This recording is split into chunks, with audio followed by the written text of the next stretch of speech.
இது big pass வீடா இல்ல லவ்வர்ஸ் பார்க்கானே எனக்கு புரியலையேனே. என்ன நடக்குது அங்க? நான் எல்லாத்தையும் படிச்சிருவேன்டா. இந்த கமுருதீன் ஒரு பயபுள்ள இருக்காப்ல. அவர் என்ன சொல்றாரு, அந்த வீட்டுக்கு வந்தது காரணமே அரோராக்காக தான் அப்படின்னாப்ல. ஆதிரை சொல்றாங்கன்னு எனக்கு கமிட்மெண்ட் வெளில வந்து எனக்கு கமிட்மெண்ட் இருக்கு. ஆனா ஏன் இங்க சைட் கூட அடிக்க கூடாதா? என்ன இதுல சைட் அடிக்கிறதுல என்ன தப்பு அப்படின்றாங்க. சைட் மட்டுமா அடிக்கிறாங்க அப்படின்றது மக்களுடைய கேள்வியா இருக்கு. உலு ஆப்ன்ற ஒரு ஆப்பை பேன் பண்ணிட்டாங்களாம். ஹாட் ஸ்டாரை இதே மாதிரி பண்ணிட்டு இருந்தாங்க, பேன் பண்ணிடுவாங்க பாத்துங்க. இவங்க வந்து பிளாட்டோனிக் ஃப்ரெண்ட்ஷிப்ல இருக்காங்களாம். என்னடா ஏன்னா ஒரே விஷயத்த 10 வாட்டி சொல்றேன். வாட்டர்மெலன் பிளாட்டானிக் தான் என்னன்னு கேட்டேன், அதுக்கு மட்டும் பதில் சொல்றான். பிளாட்டானிக்ன்றது சொன்னாங்க சார். பிளாட்டானிக்ன்றது அவரும் சொல்லியிருக்காரு. அவர் என்ன சொல்ல வர்றாருன்னா பிளாட்டானிக்னு சொல்ல வர்றாரு. டேய் பிளாட்டானிக் என்னடா, அதை மட்டும் அதுக்கு பதில் சொல்றா. அப்படின்னு அந்த வார்த்தைக்கு என்ன அர்த்தம்? பிளாட்டோனிக். ஐயோ அப்புறம் என்னடா, அதை திருப்பி திருப்பி சொல்லாதடா. திருப்பி சொல்றேன்ல, நீங்க வயசுல மூத்தவர், எக்ஸ்பீரியன்ஸ் இல்லாத நீங்க தான். உனக்கும் தெரியல, அப்ப உனக்கும் தெரியல, தெரியாமத்தான் தத்திட்டு இருக்க. மக்களே, உங்களுக்கு யாருக்காக தெரிஞ்சா கீழே கமெண்ட்ல போடுங்க. நம்ம காரக்குழம்பு கனியக்காருக்காக பர்ஃபெக்ட் குக்குன்றதுனால வச்சுட்டாங்க சாப்பாடை, உப்பு போட்ட சாப்பாடை. இப்ப அத வந்து பார்வதி கல்வி பட்டுருச்சு. பார்வதி உரண்டு இழுத்துட்டாங்க. இப்ப நம்ம என்னடா செய்யறது அப்படின்னு தெரியாம வடகம் போட போறோம் அப்படின்னு ஒரு உருட்டாங்க. என்னடா டாஸ்க் பண்ணுவீங்க, கண்டென்ட் பண்ணுவீங்க, இது பண்ணுவீங்கன்னு பார்த்தா உள்ள வடகம் வியாபாரம் பண்ணிட்டு இருக்காங்க. என்னடா இது?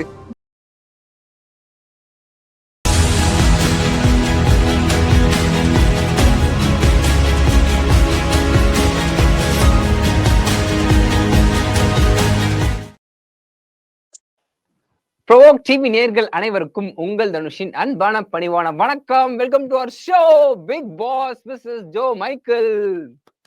டே 10 பிக் பாஸ் சக்சஸ்ஃபுல்லா நம்ம 10 நாள் ரிவ்யூ பண்ணிருக்கோம் அப்படின்றத விட சக்சஸ்ஃபுல்லா 10 நாள் இந்த பிக் பாஸ் ஒரு ஷோவா நினைச்சு மக்கள் பார்த்திருக்காங்க.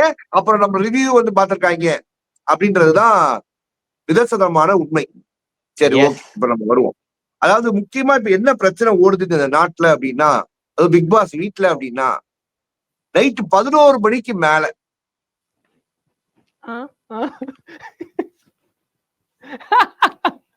இல்லனே, நான் என்ன சொல்ல வந்தேன்னா, நைட்டு 11 மணிக்கு மேல லைட் ஆஃப் பண்ணிட்டு எல்லாரும் தூங்க போயிட்டாங்க, அடுத்த நாள் காலையில ஓபன் பண்ணாங்க அப்படின்னு வந்தேன். இல்ல நான் சொல்லுவேன், நீங்க சொன்னா கூட நான் சொல்லியே ஆவனே. இது பிக் பாஸ் வீடா இல்ல லவ்வர்ஸ் பார்க்கானே எனக்கு புரியலையேனே. என்ன நடக்குது அங்க? இந்த பக்கம் என்னடானா, நீ என்கிட்ட ஒழுங்கா பேச மாட்டிருக்க, நீ ஏன் இப்படி பண்ற, நீ என்ன அவாய்ட் பண்றன்றாங்க. இந்த பக்கம் என்னடா வந்து, நீ என்ன பார்த்து பேச மாட்டிருக்க, நான் இங்க பேசிக்கிட்டு இருக்க, நீ எங்கேயோ பார்த்துட்டு இருக்க, அவ்வளவுதான் போ அப்படின்றாங்க. என்ன நடக்குது? இது how do I tell you அப்படின்ற மாதிரி தான் இருக்கு. இதுக்கு ஏன் மெனக்கெட்டு 20 நிமிஷம் கேமரா அந்த பக்கம் திரும்பினாங்க பிக் பாஸ்ன்னு எனக்கு தெரியல. இதற்கு பிக் பாஸ் வேற ஏதாவது வேலையை பார்த்துட்டு போயிருக்கலாம். சரி, ஓகே, இதுதான் வேலையா பாக்குறாங்களே வச்சுப்போம். இந்த வேலைக்கு தான் சம்பளம் கொடுத்துருக்காங்க போல. உள்ள வந்தாவே லவ் கண்டு இவங்களோட லவ் கண்டே எனக்கு புரியலடா தம்பி. வெளியில ஆள் இருக்குன்னு சொல்றாங்க, அத்தனை பேரும் சொல்றாங்க. ஏதோ ஒரு கமிட்மெண்ட்ல தான் வெளில இருக்காங்க. ஓகே, அப்ப வீட்டுக்குள்ள வந்து ஏதோ ஒரு நடக்குது.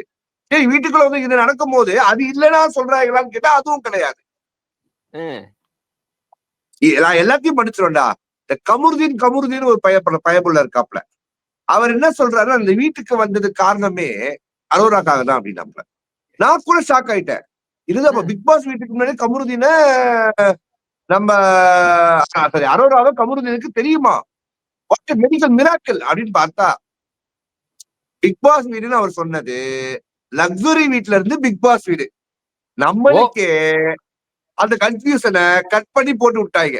நான் வெரிபிகேஷன் எல்லாம் வெளில பண்றேன், ஒருவேளை இருக்குமோ அப்படின்னு பார்த்தா ஒன்னும் கிடையாது. அது பிக் பாஸ் வீடு லக்ஸுரி வீடுன்னு பிரிச்சுட்டாங்க. இவர் லக்ஸுரி வீட்டுக்கு வந்தது, லக்ஸுரி வீட்டுல இருந்து விட்டுட்டு பிக் பாஸ் வீட்டுக்கு வந்தது அரோராக்காக தான். அந்த பொண்ணு கிட்ட ஏதோ டேலண்ட் இருக்குப்பா அப்படின்ற ஒரு நம்பிக்கையோடு வந்திருக்கிறார் கமருதீன்.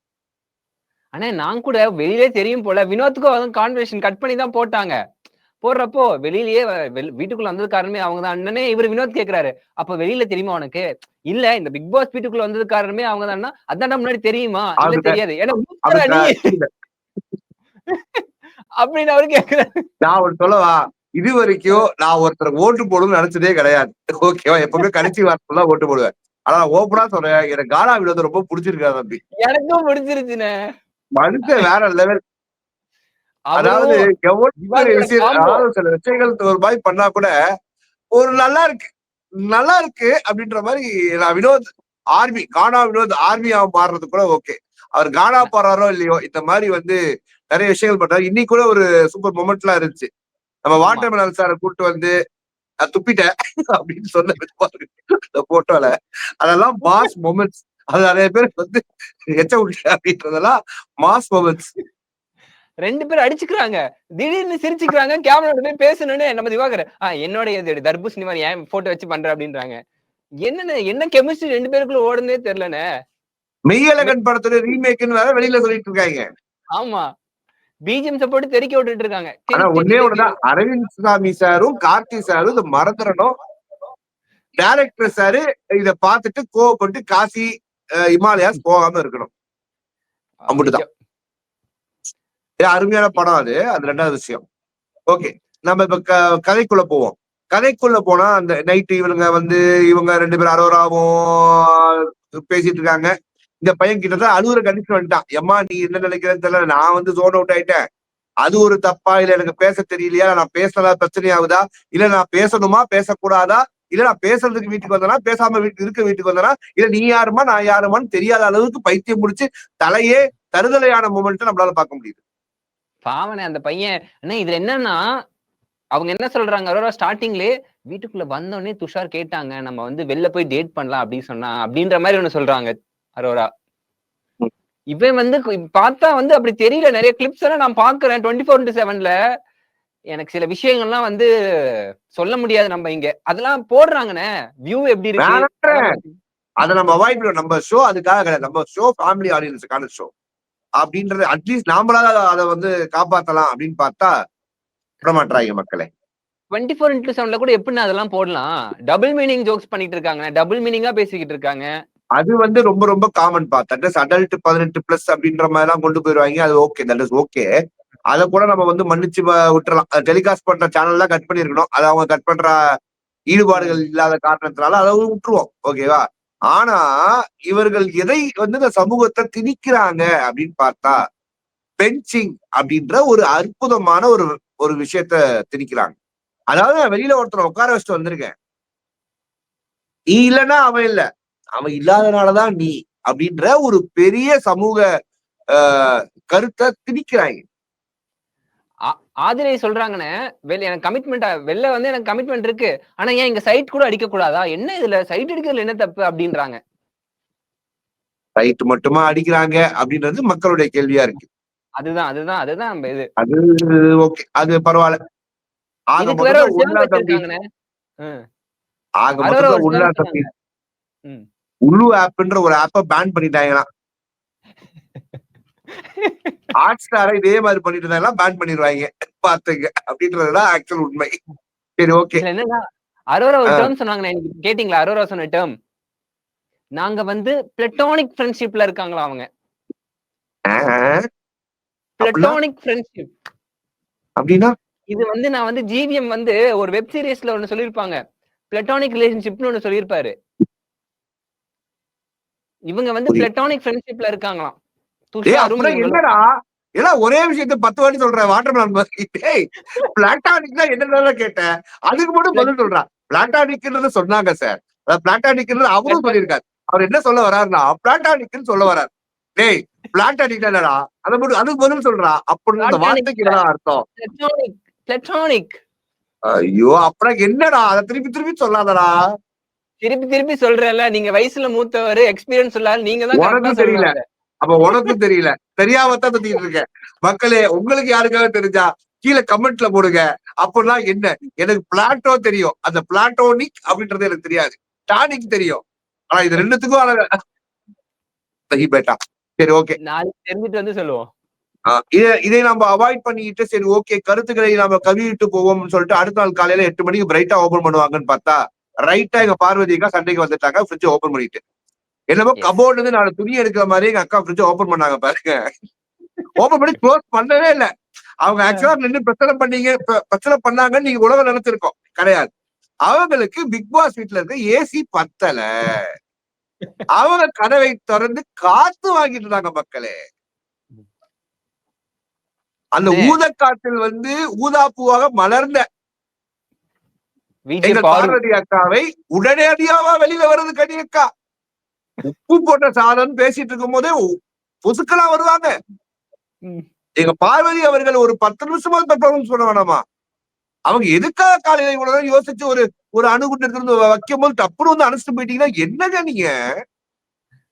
நான் கூட பெரிய அதை கட் பண்ணணும், கண்டென்ட் போடணும், பார்வதி அக்கா சரின்னு சொல்லி ஒரு டிபேட் நடக்கணுங்க.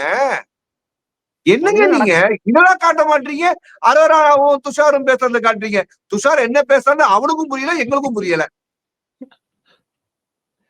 இடையில கட் பண்ணிடுறாங்கண்ணே, கண்டென்ட் கட் பண்ணிட்டு இவங்க சொல்றதை வச்சு போயிடுறாங்கண்ணே, அப்படியே கன்ஃபியூஸ் பண்றாங்க மக்களை. நம்ம காரக்குழம்பு கன்னியக்காருக்காக பர்ஃபெக்ட் குக்குன்றதுனால வச்சுட்டாங்க சாப்பாடை, உப்பு போட்ட சாப்பாடை. இப்ப அத பார்வதி கல்வி பட்டுருச்சு, பார்வதி உரண்டு இழுத்துட்டாங்க. இப்ப நம்ம என்னடா செய்யறது அப்படின்னு தெரியாம வடகம் போட போறோம் அப்படின்னு ஒரு உருட்டாங்க. என்னடா டாஸ்க் பண்ணுவீங்க, கண்டென்ட் பண்ணுவீங்க, இது பண்ணுவீங்கன்னு பார்த்தா உள்ள வடகம் வியாபாரம் பண்ணிட்டு இருக்காங்க. என்னடா இது? அவங்களுக்கு என்னன்னா பாருக்கு நேத்து அவங்க சாரி கேட்டுட்டாங்க முன்ன. இப்ப இவங்க எல்லாத்தையும் நான் சாரி வாங்க சொல்ல வைக்கணும். இங்க இது இருக்குல்ல, இது என்ன பண்ண போறீங்க? சாரி. ஆமா, ரிவெஞ்ச் அப்படி. ஆனா நம்ம கனியக்கா ஷார்ப்பாச்சு, இப்ப வடகத்தை பண்ணிடுவோம். ஓ அப்படியா, சரி ஓகே. இப்ப நம்ம என்ன சொல்றது? ஒண்ணும் சொல்றதுக்கு இப்ப நான் என்னத்த சொல்ல அப்படின்னு சொல்லிட்டு பார்வதிக்கு உடனே ஒண்ணு பிரச்சனை ஆக்குறாங்க, சபரி இழுக்கிறாங்க, ஒரு சண்டையை போடுறாங்க, ஒரு மூமெண்ட்டை கொடுக்குறாங்க. இதெல்லாம் நடந்துகிட்டுதான் இருக்கு அந்த வீட்டுக்குள்ள. இதெல்லாம் நடந்துட்டு இருக்கும் போது திருப்பி நம்ம பிக் பாஸ் என்ன பண்றாரு, தூக்கி தட்டி ஒரு டாஸ்க்கு 4 பிளைவுட் வாங்கி ஒரு போர்டை வச்சு 10 பேர் போட்டோ ஒட்டி நான் சில விஷயம் அவாய்ட் பண்றேன். இது போறதுக்கான காரணம் என்ன தெரியுமா? என்ன தெரியுமா உனக்கு? கரெக்டா சொல்லு, என்ன கரெக்டா சொல்லு. அதுக்கு முன்னாடி ஒரு மெயின் விஷயத்தை நீங்க ஸ்கிப் பண்ணிட்டு போறீங்கன்னு. அது காரணம் தெரியுமா உனக்கு? தேவையில்லாத விஷயம் எதுக்குன்றீங்களா? அப்புறம் எதுக்கு 1 hour எபிசோட் போடுறாங்க? நான் மறந்துட்டேன்டா, சொல்றா. நான் மறக்க மாட்டேன். இதெல்லாம் ஒரு மெயினான விஷயம். அதாவது அரோராவும் பாருவும் ரேட்டிங்ஸ் போடுறாங்க. அங்க இருக்க ஆண் மகன்களுக்கு ரேட்டிங். சத்தியமாவே அவாய்ட் பண்ணடா, வேணாண்டா, அதை விட்டுடா ப்ளீஸ்டா. இது எல்லா இதுலயும் இருக்குடா தம்பி. இது எல்லா சீசன்லயும் வெளியில உட்கார்ந்து மார்க் போடுற வேலைய விஜய் டிவிக்கு வந்துட்டாவே மார்க் போடணும்ன்ற மாதிரி ஆயிடுச்சு. இப்பலாம் ரேட்டிங்ஸ் பர்சனாலிட்டியும் கேரக்டர்ஸ் வச்சு ரேட் பண்றாங்க. ஐயோ வெக்கப்படுறாங்க. பாரு ஒரு பக்கம் வெக்கப்படுறாங்க, கமருதீன் வெக்கப்படுறாரு, இந்த பக்கம் துஷாரு, அரோரா. என்னன்னு எனக்கு புரியலண்ணே.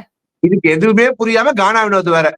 ஆமா, டஸ்கி சிந்து ஒண்ணுதானே, நம்மளது அதுதானே அப்படின்னு அவரு வேற பாவம், அவருக்கு புரிஞ்ச ஒண்ணு பண்ணிட்டு இருக்காரு.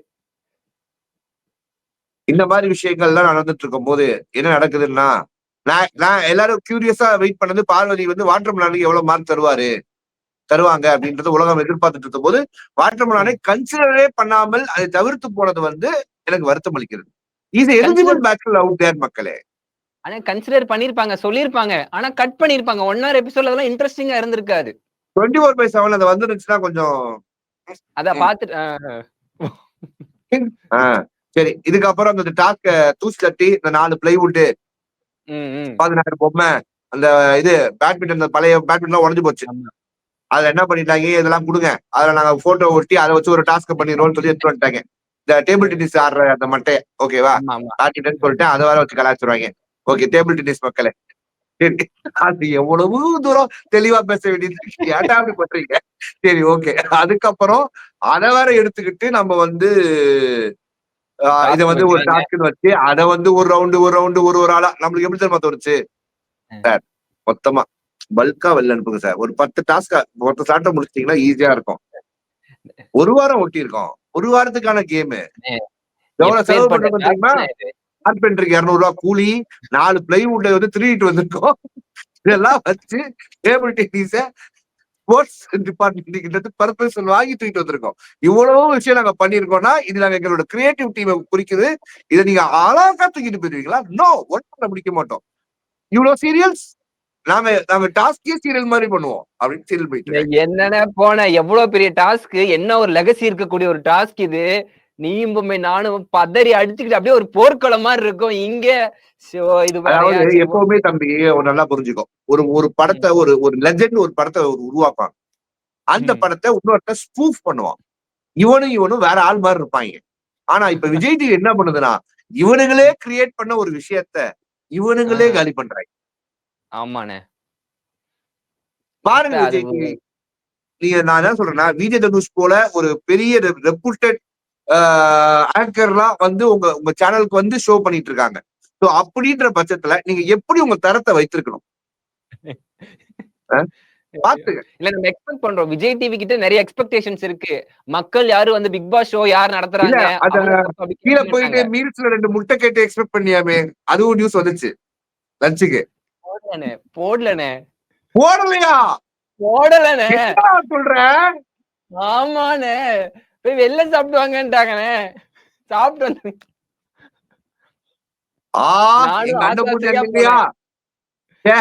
அப்ப எனக்கு சோறு இல்லையாங்க? ஐயோ, வருஷம் சோறு போட்டாங்க. உங்களுக்கு சோறு ஒரு கேடு. எங்களை டெய்லி கழுவி ஊத்துறீங்க. உங்களுக்கு சோறு ஒரு கேடா அப்படின்னா, இந்த சோறை வச்சு ஒரு கேடா உள்ள ஒரு பிரச்சனை போயிட்டு இருக்கு. அது ஒரு தனிப்பட்ட பிரச்சனை. ஏடா பிரச்சனை அப்படின்னு பார்த்தா, மொத்த வெங்காய தக்காளி எல்லாத்தையும் தூக்கிட்டு வந்து உள்ள வச்சிருக்காங்க. இந்த ஐடியா கொடுத்தது யாருன்னா ரியானாவும் சுபிக்ஸாவும்.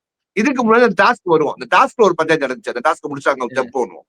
டாஸ்க் என்ன நடக்குதுன்னா, மக்களே, பார்வதி அவர்களுக்கு வேலை அது இல்லைன்றதுனாலும் வாய் சும்மா இருக்காது அப்படின்ற காரணத்தினால எல்லாரையும் என்கரேஜ் பண்றன்ற பேரை டிஸ்கரேஜ் பண்ணிட்டு இருக்காங்க. பேசிக்கலி எவனும் டாஸ்க் ஒழுங்கா ஆடிடக்கூடாதுன்றதுல ரொம்ப மும்முரமா இருந்த பார்வதியை நம்மளால பார்க்க முடியுது. இதுல சபரிக்கும் பார்வதிக்கும் ஒரு வாக்குவாதம் ஏற்படுது. அந்த வாக்குவாதத்துல மறுபடியும் பிரச்சனைகள் எல்லாம் உண்டாகுது. அப்புறம் எம்ஜே வராப்புல. எம்ஜேவோட வாக்குவாதம் ஆன உடனே ஆம்பளை திமிரு. நேற்றுதாங்க நான் 1/2 hour இதை பத்தி பேசினேன். எங்களே டயர்ட் ஆக்குறீங்க பார்வதி அப்படின்ற மாதிரி ஆயிடுச்சு. எனக்கு கமெண்ட்ஸ் குள்ள போலாம். இரிட்டேட்டிங் பாரு, சொம்பு, வாட்டர்மெலன், ஜால்ரா, அகோரி, சவுண்டு, சரோஜா, ரம்யா, காரி துப்பும் கம்ரு, மண்டக்கோளாறு FJ, doubling Arora, silent Tushar, மொக்க வினோது, வீணா போன வியானா, இதெல்லாம் பிபி கண்டஸ்டன்ஸ். ஆக மொத்தத்துல கமெண்ட் பண்றன்ற பேர்ல அசுரு கிரியேஷன் மொத்த பேரு கழுவி ஊத்திருக்கீங்க. பாத்துங்க. I started watching live and I will watch only review joke. I did not like the behavior of Kananga. They are really disgusting. நன்றி லலிதா. உங்களுக்காக அந்த புல்லட்ஸ் எல்லாம் நாங்க வாங்கி வரோம். ஏன்னா நான் வாங்குறோம் இல்லையோ 11 மணிக்கு மேல அவன் போய் வாங்க போயிடுவான். பாத்துட்டு வாங்கிட்டு தான் வரான். அதனால முழுக்க எனக்காக நான் எதுவும் பண்றதுலண்ணே, மக்களுக்கு எல்லாத்தையும் நான் வெளிச்சம் போட்டு காட்டணும். மக்களுக்கு நான் சொல்லணும் பிக் பாஸ் நடக்குதுன்ற விஷயங்கள். நீங்க வெளிச்சம் போட்டு காட்டு, வெளிச்சத்தை உருவாக்குறியான்னு தெரியலையே. வரேன், அடுத்தது வரேன். நெக்ஸ்ட் மக்களுக்காக தான் எல்லாமே. Which is your favorite? இல்ல புரியல. பிக் பாஸ் ஜோடி ப்ரோவா? மிஸ்டர் ப்ரொடியூசர், காரணம் நம்ம producer. Bigg Boss Joe Michael உங்க ப்ரோ டிவில எவ்ரிடே நைட்டு 10:30 மணிக்கு அவங்க என்ன வேணா பண்ணட்டும், அவங்க முகத்திரையை நாம இங்க சிறப்பா கிழிப்போம்.